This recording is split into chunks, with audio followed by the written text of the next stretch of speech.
C'est plus possible. Ils sont en train de tuer le pouvoir d'achat des Français. Ils sont en train de tuer les entreprises. On a une classe politique qui est en dessous de tout. On est le quart-monde de la politique dans le monde. Toute cette bande-là, ils comprennent rien. Ils sont alloués aux fonctionnaires. Si demain vous réussissez, vous êtes un criminel. Vous allez vous faire emmerder toute votre vie. Et si demain vous créez des richesses, si vous arrivez un peu à réussir, on va vous montrer du doigt. Si vous êtes jeune, voyagez, allez dans d'autres pays et vous allez voir qu'on vous attend et qu'il y a beaucoup de choses à faire. Alors ça, c'était Mourad Boudjelal vendredi dernier. Cassez-vous donc. Mais non, il ne faut pas qu'il s'en aille. Attends, plus de 3 millions de vues. Et derrière, on a entendu le coup de gueule de Bernard Arnault. Vous savez, sur cette taxe dans le budget sur les entreprises qui produisent en France. Et finalement, en commission mixte paritaire, la taxe a été ramenée de 2 ans à 1 an. Et après Bernard Arnault, on a entendu Patrick Martin, le numéro 1 du MEDEF, être sur la même longueur d'onde que Mourad. On l'écoute.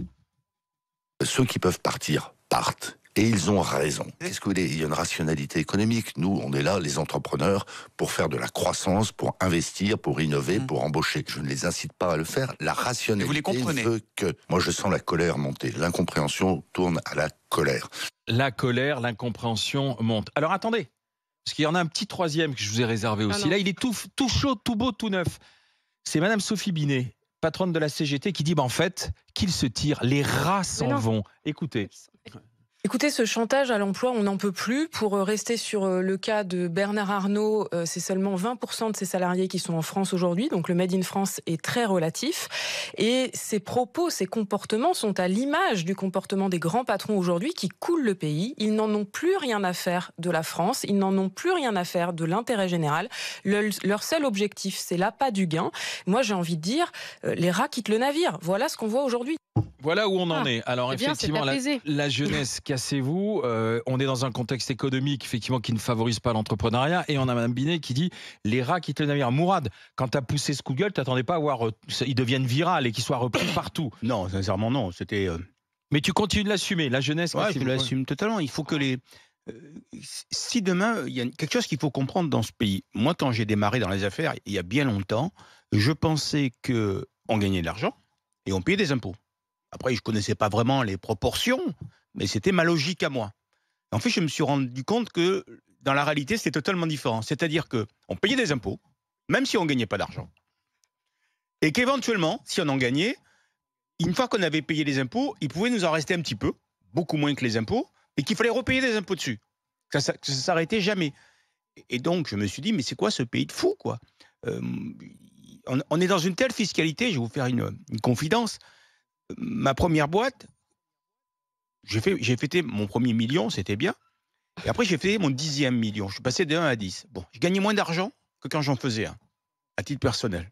Je gagnais de la valeur, mais pas moins d'argent. Il a fallu qu'on monte beaucoup plus haut pour gagner. On est dans un pays où la fiscalité est hallucinante. Je veux dire, avec des politiques qui sont totalement dépassés. Les politiques qui sont dans la situation d'un chef d'entreprise aujourd'hui qui dit, bon, allez, j'ai des comptes négatifs. Allez, je vais diviser tous les salaires. Pour me refaire, je divise tous les salaires. On ne l'accepterait pas. Eh bien, c'est ce que font les politiques. Ils disent, on est en déficit, on va prendre du pouvoir d'achat à tous les Français parce qu'on a mal géré. Alors, on va prendre du pouvoir d'achat à tous les Français et on a décidé que, on va réduire la dette, mais par contre, vous n'allez pas manger tous les jours. Je vous l'annonce. C'est pas supportable. C'est pas supportable. Et le niveau d'imposition de ce pays est devenu fou. Quand j'ai dit, il y a quelques années, quand j'ai dit dans les grandes gueules que quand tu files 100 € à un salarié, ça t'en coûte 65, 70, les gens commencent à le découvrir. Mais ça coûte beaucoup plus. On est sur une folie. On ne peut plus travailler en France. Alors, moi, ça me peine parce que j'ai envie que les gens restent en France. Je pense que ce pays a un talent fou parce qu'avec le niveau de fiscalité qu'on a, ça fait longtemps qu'on aurait dû déposer le bilan. On n'en est pas loin. Mais tu peux pas, toi, Mourad Boudjelal, un type qui a réussi, qui est parti de rien, qui est un exemple, qui a donné aussi des leçons dans le sport, dans le côté humain, tu peux pas tenir ce discours-là. Parce que quand on est français, on est français. Ensuite, la fiscalité, bien sûr qu'elle est confiscatoire. Moi aussi, j'ai cédé des actions, etc. J'ai eu une fiscalité de 43,4%. Ah oui, t'as de la chance, parce que c'est pas beaucoup. Quand on dit la flat tax à 30%, c'est pas vrai, parce qu'au-dessus d'un certain seuil, elle monte à 34%. Ah non, mais attends, donc il ne reste que 2 tiers. Mais il n'y a pas que l'argent dans la vie. Il n'y a pas que l'argent dans la vie. Pense aux impôts directs et pense aussi aux impôts indirects. Associe les deux et tu ne seras pas à 43. Il n'y a pas que l'argent dans la vie. Et la France est le plus beau pays du monde. Et accessoirement, pour te convaincre, si vraiment tu veux aller sur le terrain financier, pour avoir la qualité de vie qu'on a en France, et la réflexion d'un ami qui est très riche qui m'a dit ça, il faut vraiment, à l'étranger, être très, très, très riche. La qualité de vie française, elle est unique. On a le plus beau pays du monde. Tu ne peux pas dire ça vis-à-vis des jeunes. Et moi, je ne quitterai pas la France. Mais Emmanuel, tu as raison. T'es vieux. Emmanuel, t'es vieux. Emmanuel, tu as raison. Mais ça, c'était avant. Ça, c'était avant. Messieurs, tu peux pas dire ça. Non, en fait, il y a quand même il y a plusieurs choses parce que le truc, c'est que je différencierai les différents appels. C'est pas les mêmes. C'est pas la même chose. Mourad, je pense que quand tu as fait ton coup de gueule, c'était par rapport à ta situation. Et c'est pour ça que là, moi, pour les jeunes, s'ils s'en vont, je veux dire, la jeunesse, c'est à eux. Moi, je crois beaucoup en la nouvelle génération. Ils ont plein de ressources, beaucoup plus d'imagination que nous, beaucoup plus d'imagination que les générations d'avant.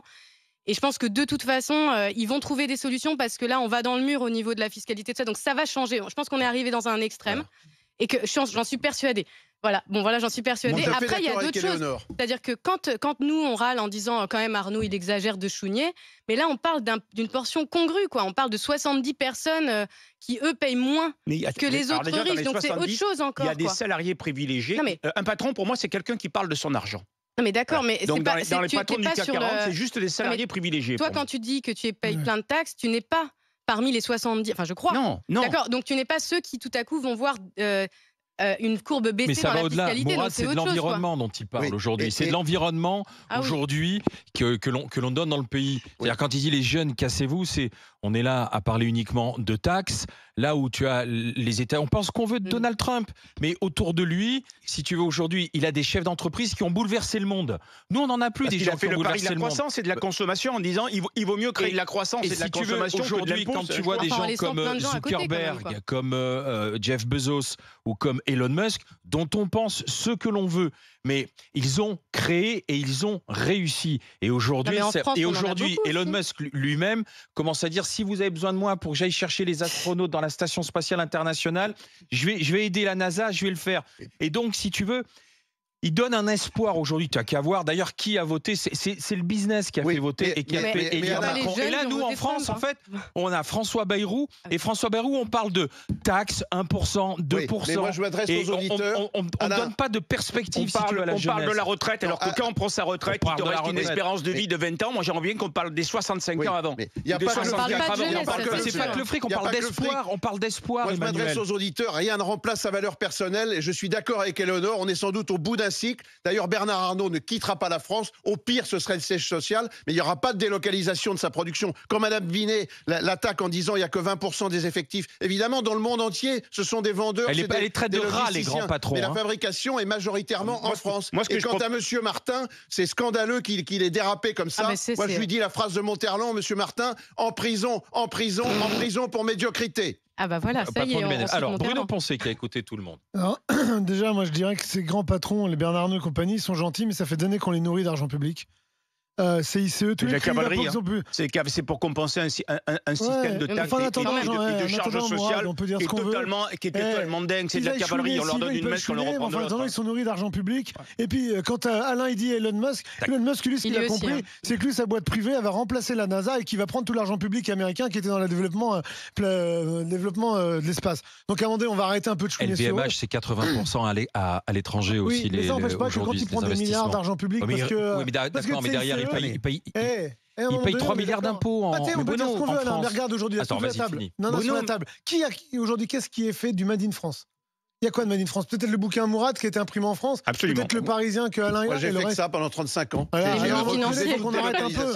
Ça fait des années que nos patrons se barrent. Ça fait des années que la plupart se barrent en disant écoutez, je vais prendre des ronds. Ça doit interroger. Des subventions. Mais après, les mecs qui se cassent, ils prennent les machines, ils les emmènent en Inde ou en Chine en disant c'est moins cher. Pourquoi ? Il y a plein de chefs d'entreprise qui nous écoutent. Dis donc, tes voitures, t'as une voiture française qui est fabriquée en France, toi ? Moi, oui. C'est quoi ta voiture qui est fabriquée en France ? DS7. C'est fabriqué en France, la DS7 ? En grande partie, je pense. Ouais, en grande partie, c'est assemblé à la fin, mais les pièces, elles sont pas faites en France, tout le monde le sait. Faut qu'on arrête avec ça. Et puis, Mourad, là où je pense que je peux comprendre que quand tu vois les jeunes entrepreneurs, tu peux te dire, oui, effectivement, ils seraient peut-être mieux ailleurs parce que nous, en France, on va les saigner. Ok. Mais on va en les fait, saigner. Mourad, si tu veux changer le monde, c'est pas en te Il barrant. faut des jeunes. Faut rester là. Faut rester là et puis il faut aller péter le c'est système. Mulhouse, mais elle est produite à Mulhouse. Qu'est-ce que tu veux changer aujourd'hui avec le poids de l'ENA, avec le poids de normal, avec le poids de ces hommes politiques et de ces femmes politiques Non, mais qui ils sont ont dans la bientôt fini, médiocrité là, il faut et les dont la enlever, c'est politique tout. est la seule source de virer. revenus. Mais Mais les faut mecs les sont virer. prêts à tuer pour garder leur place. Mais non, mais ils sont vont prêts à partir, faire, là, ils ils sont sont prêts à vieux, là. faire déposer le pays et Bien à sûr. tuer pour garder leur place. Mais Point Bayrou, barre. c'est un J'ai cumulard. écouté ce matin C'est le meilleur exemple. Amélie de Montchanin, mais C'est qui ça? elle parlait comme ma grand-mère. C'est la dame quoi. qui était C'est derrière un nous discours sur le canapé. passéiste. On va pas être des déserteurs quand même. On peut pas conseiller aux jeunes d'être des Non, mais déserteurs. surtout que dans la contrainte, généralement, une grande liberté il faut que ces s'installe. gens-là comprennent qu'il y a une ligne blanche à pas franchir, sinon les gens se cassent. Pas contre pour Bernard Arnault. Moi, tous ceux qui lui disent casse-toi, il y a aucun problème. Mais j'aimerais bien qu'ils se disent casse-toi et je remplace tes impôts. Non, c'est casse-toi, mais Garde ils les ne sont impôts. pas là pour le remplacer. C'est-à-dire qu'il n'y en a pas un qui est capable de payer le dixième Oui, mais des faut impôts. qu'ils qu'il arrêtent paye. tout le temps Donc leur chantage à l'emploi. respectons les gens Oui. qui payent Ah non, beaucoup il faut d'impôts. aussi dire, moi j'ai payé effectivement beaucoup d'impôts aussi, jusqu'à 45%. Mais il faut Mais on quand est même bien être au-dessus de conscient. 45%. Il faut quand même être conscient que dans toutes les activités économiques de France, de par cette présence de la sphère publique, il y a beaucoup d'argent public aussi oui. qui fait fonctionner les entreprises Mais privées. oui, Donc faut faut être un arrêter. peu honnête. Parce qu'on a un système qui ne peut pas s'autosuffire, c'est de la cavalerie. Parce que l'État a besoin d'être interventionniste, a besoin de dire regardez, c'est grâce à moi. Ce matin, ce que disait Amélie de Montchanin, on n'a jamais autant aidé les entreprises pendant la période Covid. Tu as aidé personne, c'est de l'argent, c'est notre argent. Tu as aidé personne. C'était la moindre des choses, parce que c'est l'État qui a fermé C'est notre tout le argent. monde. Donc Les- la moindre des choses, quand L'État tu n'a pas fermes d'argent. quelqu'un, L'État n'a pas d'argent. d'autorité, C'est pas le public qui c'est crée les d'indemniser. richesses, c'est le privé. C'est Marie-Ève qui est avec nous au 32-16 qui nous appelle du Haut-Rhin. Bonjour Marie-Ève. Bonjour à tous. Je ne voulais pas me risquer à prononcer le nom de votre commune qui est Riedisheim. Riedisheim. Ma chère Marie-Ève, formatrice en anglais. Il a raison, Mourad, de dire à la jeunesse cassez-vous. Alors, comme d'habitude, il a toujours le profond don de m'agacer, notre ami Mourad. Et je constate qu'il est toujours là. Il a beau râler et râler d'autant plus. Il est toujours en France. Donc la France, ça ne va pas être si mal que ça. Moi, je vous assure que j'ai vécu 20 ans à l'étranger. J'ai passé 10 ans en Irlande, j'ai travaillé aux États-Unis, j'ai travaillé au Luxembourg. Donc l'expérience d'expatriation, je l'ai. Et je suis rentrée en France et je suis maintenant formatrice en anglais, grâce à cette expatriation. Avec le niveau d'anglais de mes élèves, je peux vous assurer que oui, bien sûr, je leur conseille de partir à l'étranger. Parce que c'est le seul moyen pour eux de découvrir le monde et d'apprendre une langue et de revenir en France bilingue. Mais êtes-vous prêt, mon cher Mourad, à partir à l'étranger, notamment en Irlande, à payer 1 500 € pour une petite chambre dans une colocation à Dublin, à payer 50 ou 60 € votre consultation chez le médecin, à dépenser... On n'en est pas loin à Paris, pour votre box. on n'en est pas loin à Paris, les chambres de bonne ou autres, ou les studettes. Hein. Mais en Donc, attendant, l'expérience à l'étranger est exceptionnelle. Et elle est Vous êtes formidable. juste en train de m'expliquer qu'il vaut mieux être pauvre en France qu'en Irlande. Oui, vous avez Mais, sûrement raison. mais pourquoi doit-on être pauvre forcément, Mourad? parce que- Vivre en France, je vais c'est vous expliquer, forcément être pauvre. parce qu'avec notre système de fiscalité, aujourd'hui, on ne peut plus s'enrichir en France. Parce Mais que je la suis bien majorité de ce d'accord, croyez bien la que majorité moi- de ce Attendez, laissez finir Marie-Ève. Attends, allez-y Moi, je Marie-Ève. suis auto-entrepreneur, donc je sais ce que c'est que de payer de l'URSSAF. Et croyez bien que quand je déclare mes 4 000 € à l'URSSAF tous les mois et que j'en verse pratiquement 1 000, ouais, bien sûr, j'ai les boules. Bien sûr, je ne vais pas vous le dire autrement. Mais vous je payez, paye de vous payez l'URSSAF que et je 1 suis 000 € contente sur de payer. 4 000, c'est bien. Ben, c'est déjà pas mal. je pense. Non, c'est énorme. la réalité, sur quelqu'un qui gagne 4 000, la réalité, c'est 60%. Même 65%. La réalité, c'est sur 4 000 €, vous devez reverser 2005 ou 2006 à l'URSSAF. Après, on nous fait croire que c'est moins parce qu'on parle de brut et de net, mais dans les deux cas, c'est le patron qui paye les deux. Hein. Oui, mais moi, je suis auto-entrepreneur, Mourad. J'ai une entreprise, donc que moi, comme salarié. D'accord. Ça veut dire que vous n'avez pas droit au chômage. Oui, il y a des tas de choses que vous perdez en route. Vous êtes auto-entrepreneur. Et ça veut dire que vous avez l'obligation de payer même si vous ne gagnez pas d'argent. Mais non, pas du tout. Si je déclare rien, je paye rien. Mais aujourd'hui, voyez ma situation que j'ai, Mourad, c'est qu'aujourd'hui, moi, je suis en train de tenter de faire un prêt dans une banque. Et qu'aujourd'hui, les banques... Bonne chance. Voilà, bonne chance. Parce que les banques, qu'est-ce qu'elles prennent en compte? Elles prennent 50% de mon revenu aujourd'hui. Justement, Marie-Ève, vous êtes quand même sur la même ligne que Mourad. C'est ce qu'il reproche, justement. C'est qu'on ne soutient pas, qu'on n'ose pas, qu'on ne donne pas l'esprit d'entreprendre aujourd'hui. Qu'on ne soutienne pas ça, Marie-Ève. C'est une question de culture. On n'a pas du tout cette culture en France. Et ça, c'est pas quelque chose qu'on va pouvoir changer avec le gouvernement. Mettez-moi, moi, Premier ministre, je ne ferai pas pire que ce qu'il y a aujourd'hui. Hein. Non, mais vous dites exactement ce que dit Mourad. La seule chose que je dis, c'est croyons dans la consommation. Je le dis depuis le début, il est plus agréable de payer des impôts en consommant qu'en travaillant. Relançons la consommation dans ce pays en allégeant la fiscalité sur les salaires, redonnons du pouvoir d'achat aux salariés. Ce pouvoir d'achat va développer des entreprises qui vont créer de l'emploi, qui vont payer de l'impôt. Mettons en place cette ligne vertueuse plutôt que sans arrêt penser à créer et à taxer les gens pour leur tirer du pouvoir d'achat. C'est tout ce que je dis. Mais nos politiques là-dessus, ils n'iront pas parce que si on fait ça, ça va remonter les salaires et quelque part Bernard Arnault, il sera pas content, effectivement, parce qu'il préfère avoir des salaires très bas.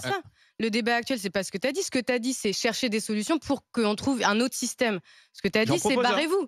C'est différent. Oui, avec le système d'aujourd'hui, c'est quand même différent de dire voilà, on va tous surmonter les manches, avoir assez d'imagination pour réformer. Non, mais cette différence-ça, que de dire barrez-vous parce qu'il n'y a pas d'espoir. Enfin, à un moment, la jeunesse, on en a besoin. Aujourd'hui, les jeunes, ils ont plus de courage que nous. À l'Assemblée, un homme politique de n'importe quel parti parler de croissance. Mais ils sont pas jeunes, ils sont vieux, ils sont pour l'instant, l'avenir c'est eux. Mais non, je suis désolée, on peut pas dire aux jeunes de se parer. C'est notre avenir et enfin voilà. On a fait mal. Si vous voulez gagner de l'argent, vous créez un patrimoine. On peut réussir sans gagner de l'argent. Il n'y a pas que l'argent. C'est toi qui me dis ça.